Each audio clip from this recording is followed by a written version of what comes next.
大家好啊，我係仇安，終於嚟到一個好重要嘅部分，就係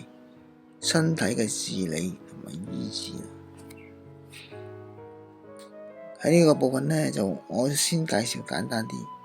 係4至5個嘅重點，然後詳細嘅，包括咗呢一個英文嘅翻譯同埋原文嘅治理嘅方案係點樣，會向大家介紹身體嘅治理同埋醫治。第一點係利用呢 Q10 Coenzyme Q10。第二點咧係講到點樣用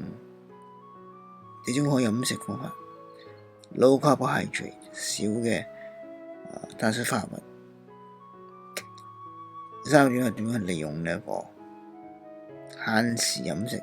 觸發呢一個細胞嘅自吃活化神經嘅發生。第四就係講到咧喺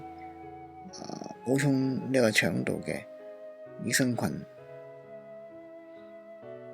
第五點咧係當中講到祈禱，講到咧即係信仰